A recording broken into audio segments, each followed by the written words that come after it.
Indian museum Kolkata ভারতীয় জাদুঘর 200 বছরেরও বেশি পুরনো এই মিউজিয়াম। 75 টাকা প্রতিজন টিকিট মূল্য, বাচ্চা হলে 20 টাকা। ফটোগ্রাফির জন্য আলাদা চার্জ 59 টাকা করে জিএসটি নিয়ে। এখানে খ্রিস্টপূর্ব 2য় শতকের 1814 সালে ব্রিটিশ ভারতের রাজধানী কলকাতার এশিয়াটিক সোসাইটি অফ বেঙ্গল এই জাদুঘর প্রতিষ্ঠা করেন। এটি বিশ্বের অন্যতম প্রাচীন জাদুঘর।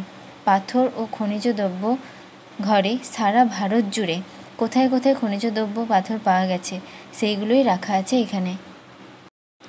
বিশাল বড় ঘর জুড়ে এখানে রয়েছে আনুমানিক খ্রিস্টীয় 11 ও দ্বাদশ শতাব্দীর বা তারও আগের তৈরি বিভিন্ন ধর্মের দেবদেবীর মূর্তি। এখানে আছে হাজার হাজার মূর্তি। পুরো দেখতে হলে হাতে নিয়ে আসতে হবে অবশ্যই অনেকটা সময়। প্রাচীন যুগে রাজাদের বিভিন্ন ব্যবহৃত মুদ্রা রাখা আছে এখানে, সোনা রূপোর মুদ্রা। আর এখানে স্তন্যপায়ী প্রাণীদের একটা গ্যালারি আছে। লাইফ সায়েন্স মডেলের আলাদা গ্যালারি। এখানে ভিডিও করা বারণ, তাই ভিডিও দিতে পারলাম না। এখানে কড়া সিকিউরিটি। তোমরা আসলে অবশ্যই সবটা বুঝতে পারবে। ডিটেলসে সব ছবি দেওয়া অসম্ভব ব্যাপার, কারণ এত ছবি তোলা অসম্ভব, তাই সামান্য কিছু দিলাম। এখানের ফিশের যে গ্যালারিটা দেখতে পাবেন, বিভিন্ন ধরনের সামুদ্রিক মাছের গ্যালারি, বন্য জীবজন্তু থেকে শুরু করে এখনও অনেক প্রচুর। তখনকার দিনে রাজারা কীরকম কী দিয়ে ঘর সাজাতো তার সব বিভিন্ন সরঞ্জাম রাখা আছে।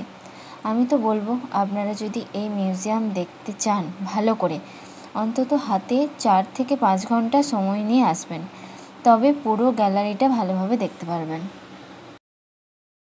এই গ্যালারির সাথে আর একটা আকর্ষণীয় জিনিস, মার্বেলের তৈরি বিশাল ফুটপ্রিন্ট, যেটা কিনা আনুমানিক খ্রিস্টীয় 49 শতাব্দীর মায়ানমারে এটি পাওয়া গিয়েছিল। আর ছিল 4000 বছরের পুরনো মমি। তোমরা সামনে থেকে এলে বুঝতে পারবে। এখানে বাঘ, কঙ্কাল সব পুরনো, অরিজিনাল। হ্যাঁ, এটাই সত্যি অরিজিনাল।